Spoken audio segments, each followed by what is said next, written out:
Teachers, what's the darkest thing you've seen from a student? My mom was a school nurse and always came home with some crazy stories. One of the most blood-curdling thing she has was a girl that was really into cutting to the point where she had a scar that covered the majority of the outside of her bicep. The girl one day decided that she hated her scar and wanted to get rid of it. At home, by herself, she decided she was going to get rid of them. In her bathroom, she took a knife to her arm, cutting a 4 inches by 6 inches piece of scar tissue that was just under an inch thick out of her arm. She then proceeded to stitch it up using a needle and thread and bandage it with gauze all by herself. She then woke up and went to school the next day so she could go to my mom's office and ask if it looked infected. It was.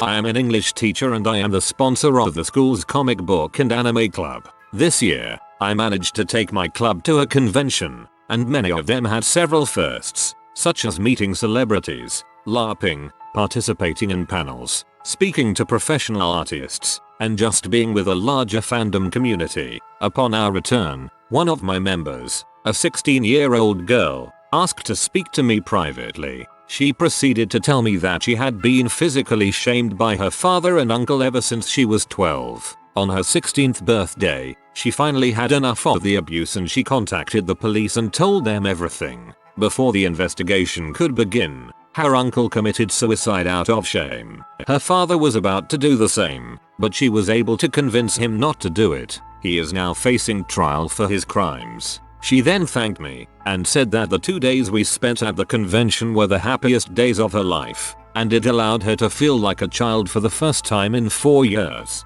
It was the proudest moment of my career. As for the subject of my post, please know that her counselors and I are closely monitoring her as the wheels of justice slowly turn. As long as she's my student, I'll do everything in my power to keep her safe, and maintaining the supportive environment of the comic book and anime club for her to socialize and thrive within and enjoy her high school experience is the best way I can help her now. First paragraph made me forget what was inevitably coming in the second paragraph. Not a teacher, but I did do a lot of volunteer work with little kids. One of the 5th grade boys was caught grabbing random girls and trying to pull them into the supply closet and try to kiss them. He was even caught trying to grab their butts or would out his hand on their seat as they started to sit down. When we finally got to talk to his parents, turned out his grandpa was teaching him these things. The weirdest part was when we questioned the grandpa about it, his response was, "Who cares? They're just little girls. Grandpa's a piece of crap."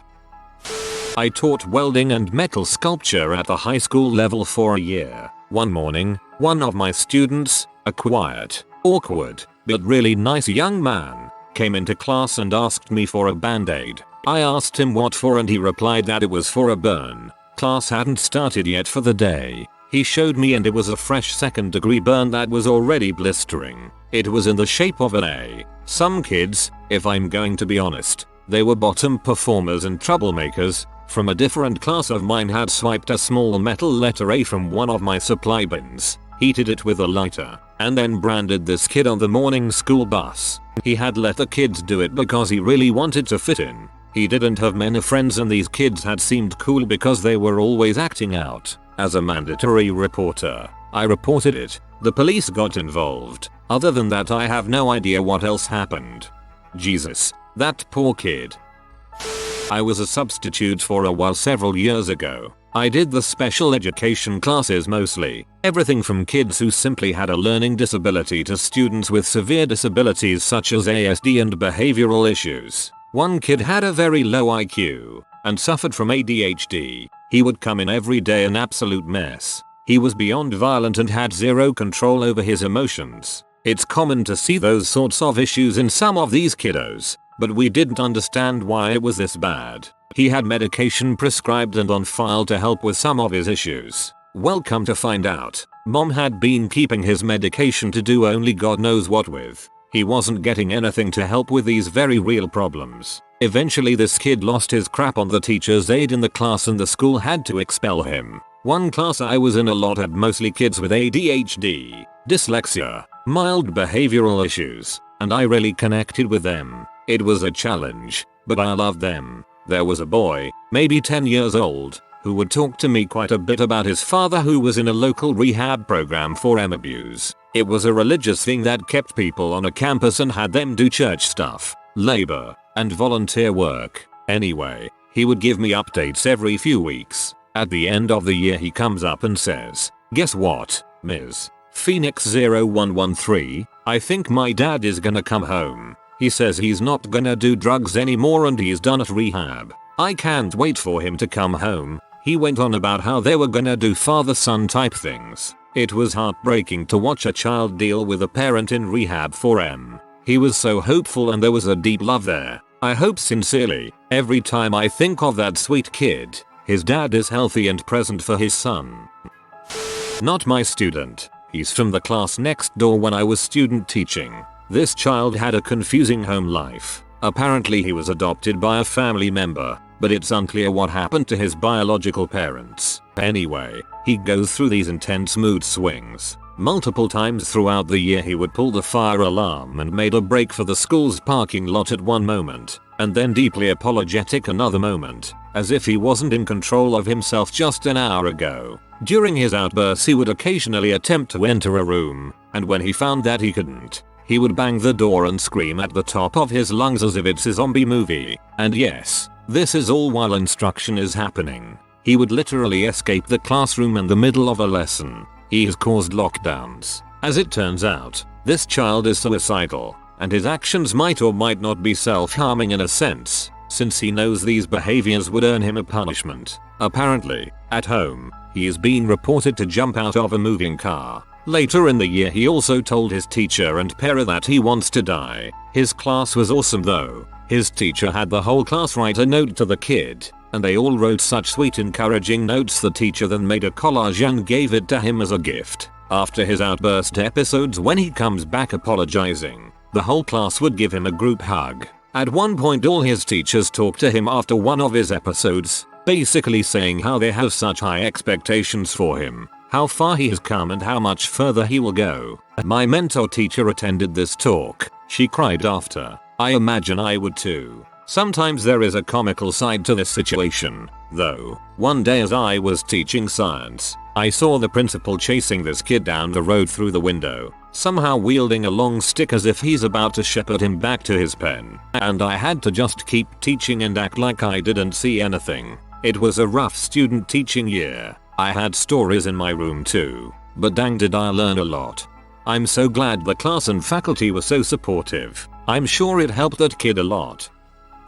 There's so many things to say here from a middle school teacher. Here are a few. 1. A video started circulating of one of my students curb stomping a cat. Then a few weeks later, the same student was spreading rumors that they were planning to shoot up the school on the last day. This quickly was taken over by the local police and investigated. 2. I've unfortunately seen way too many students suffer from the after effects of all types of abuse, which is truly heartbreaking. 3. Then there is the classic kid that likes to bring weird toys to school like Barbie doll heads and just play with them as if they are the only one in the room. He would also bring water and vodka bottles and honestly think nothing was wrong with it. 4. Saw a kid try to jump off the balcony. School is 2 stories. Same kid also put their hands aggressively on another teacher. I think the scariest thing is just realizing that there is a chance that you are witnessing the childhood years of a serial killer. One of my teacher friends told me about a student that had super troubled, abusive childhood, had a history of torturing animals, and he would make comments to female students about how much he liked their skin, in a beyond creepy way. And here I was putting vodka in water bottles at school.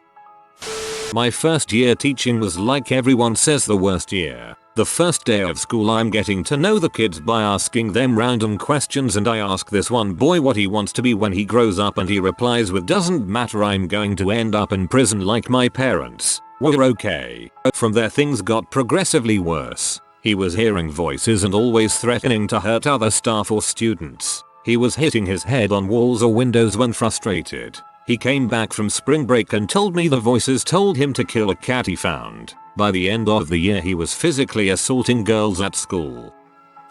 When I was a student teacher, I taught briefly at a school with very old school approach to teaching. Desks in rows, nothing is shared, no group collaboration, students don't engage. Only listen. The demographic that went to this school took their children's education very seriously, and students had very strict parents. On one of the first days meeting my class of grade 3 students, I had the students wash their hands before doing an activity. I was helping some students roll up their sleeves while they were washing. I got to the last student, and my mentor teacher tells me to stop, which caught me by surprise. She pulled me over and told me that particular student had cuts and bruises all the way up his arm from alleged domestic abuse. The relevant government agencies were already involved in the case. She noticed it when she realized he always flinched when she came near his arms. The fact that he never gave high fives, or that he only ever wore long sleeve shirts to school. It was one of those sobering moments where you realize there is still evil in this world. Nothing, and I mean nothing, makes my blood boil more than adults hurting children. There is a special place in heck for those types.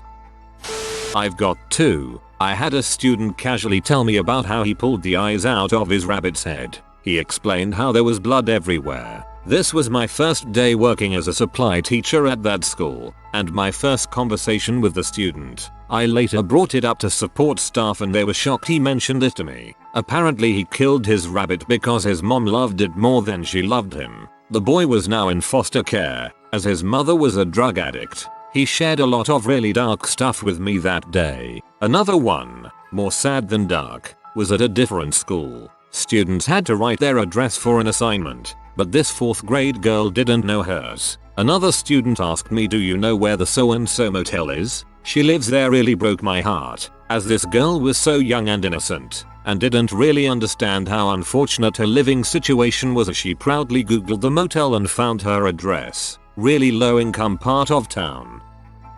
Saw a couple of kids walking down the hallway. One ends up behind another. For no reason at all punches him in the head as hard as he can. I immediately call him over and ask why the crap he did it. He immediately acts like he has no idea what I'm talking about. If I hadn't seen him do it, I'd probably have believed it. He was so convincing. I remind him there are cameras and then he admits he did it just because he wanted to. No remorse, no reason, no regret. I had multiple other incidents like that with him through the year. I worked in a low-income, high-needs school then and tried my best not to judge my students, but it was weird to honestly believe this 14-year-old was going to seriously injure or kill someone one day.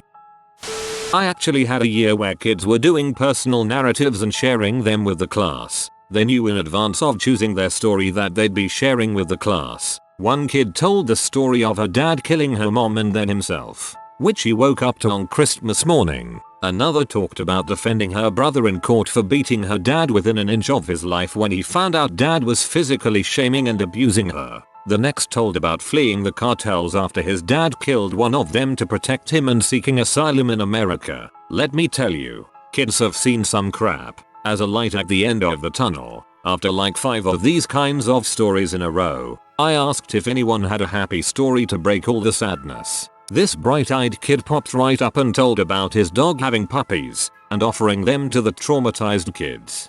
Thank frick for that ending.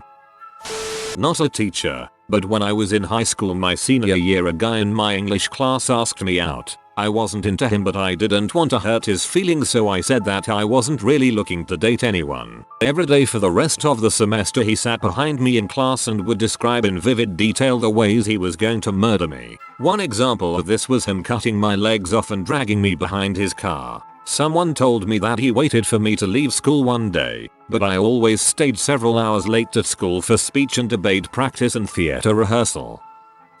Not a teacher, but in my 5th grade class this autistic kid that had a crush on this girl decided to make his move. They sat on the same table in English, so the autistic kid stands up on top of the table and takes his pants down and shakes his butt for not only the girl, but for everyone in the whole classroom to see. The kid got suspended and surprisingly the girl didn't leave the school, but she was crying of embarrassment.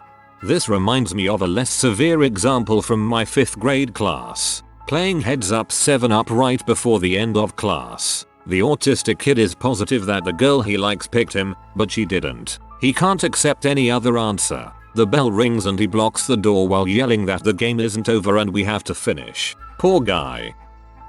I was a student teacher. I was helping to teach a cooking class for 8th grade middle schoolers in a well-off district. The actual teacher thought it was a great idea to chop hot peppers for the middle schoolers to try. She did so to demonstrate the Scoville scale. After the whole Who's the Toughest Kid contest that involved someone eating about 6 whole habanero peppers, the teacher left to escort some of the kids to the nurse's office. This teacher was an idiot. I was telling a table of kids to help each other clean the bits of pepper instead of flicking them at each other when I heard a scream. I turned around. As my back was turned to the table with a bigger blue, 3 or 4 boys had grabbed a much smaller female, held her down on the table, and were rubbing chopped habanero pepper all over this girl's face, in her eyes, in her mouth, in her nose, everywhere. At the time, I was 140 pounds and 5 feet 2 inches. The boys were a lot bigger and taller than I was. I started freaking the frick out. No student teacher is taught how to tackle 4 large middle schoolers to save a little girl. The boys wouldn't listen to me, so I shoved them aside the best I could to save the girl. Fortunately, the teacher came back and helped me. The boys were immediately sent to the office. The girl's eyes were swollen and red. I was traumatized, and after I helped the teacher clean up, I went to work. I have no idea what punishment the boys got, but I saw them in subsequent classes. It made me never want to teach again.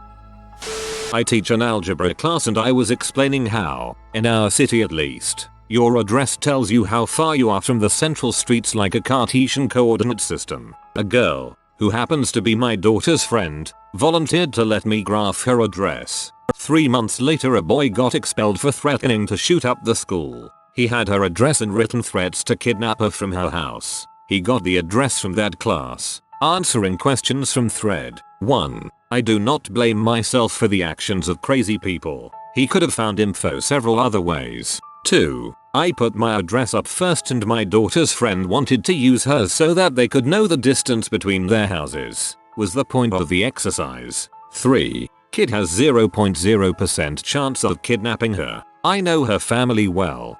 The fact that you specified Cartesian made me imagine a hellish city design which gave everywhere a name based on the polar coordinates of the place, using the city center as a center.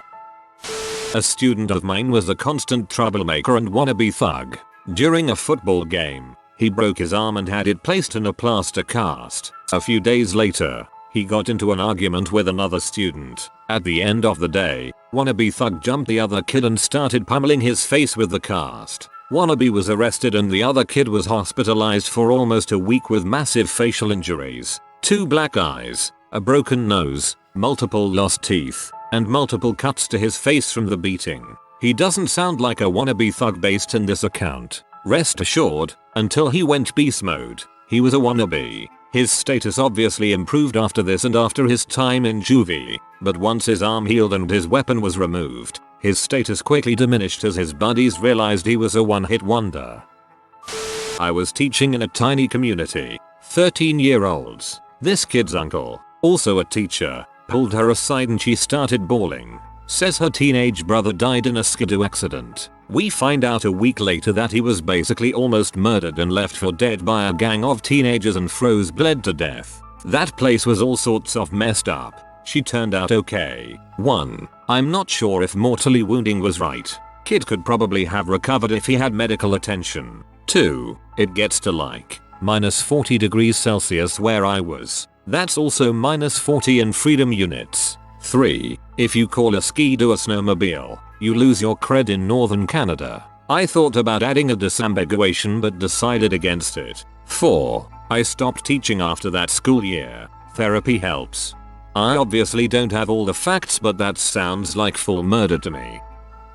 I had a 3rd grader tell me in excruciating detail about every time that he's been removed from a home, starting with how he was taken from his mother at 2 because they found drugs in his crib. In his crib. Imagine the toughest, baddest little dude you can and multiply the attitude by 100. He wrote me a note at the end of the year saying that I was a great teacher because he knew I loved him even when he was bad. It has been and will always be the best note I ever get from a student. In that same class, I had a little boy try to cut his wrists with scissors saying that he didn't want to be here anymore. Cops came to interview him and said they were just kid scissors, so it wasn't a big deal. Thankfully, mom took it seriously and got him the help he needed. You are obviously an excellent educator. My wife had a very similar experience with a lost little boy who, despite his behavior, came to know that she cared about him no matter what. That connection, that relationship with a stable adult who shows unconditional caring, can be a lifeline to a child whose home life is a mess.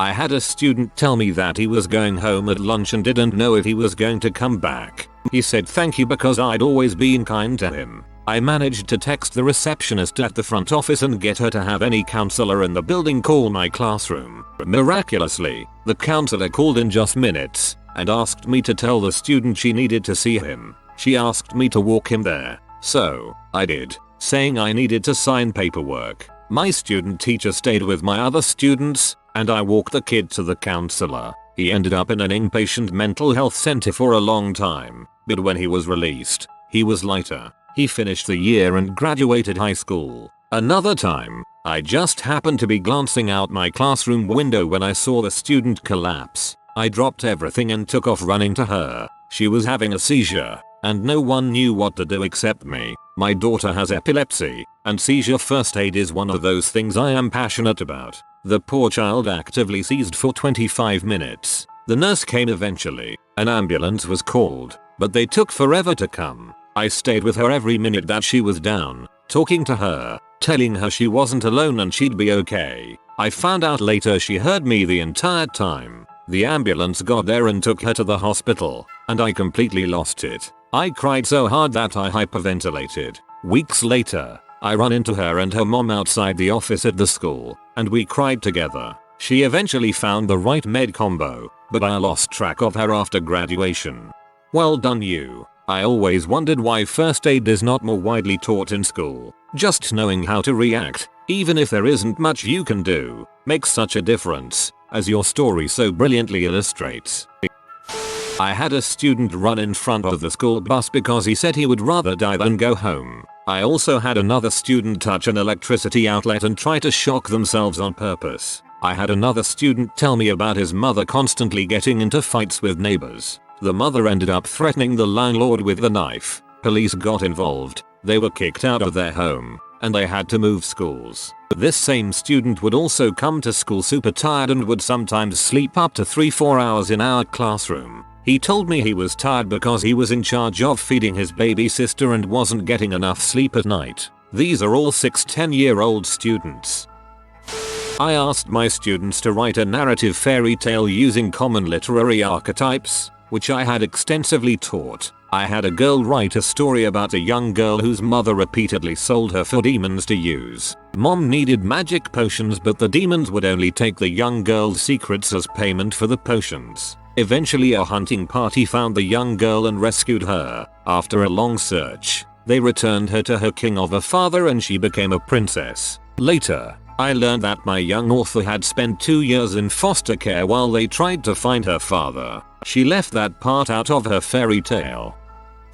If you are new to the channel, you can subscribe. I publish new videos every day. Until then, check another video.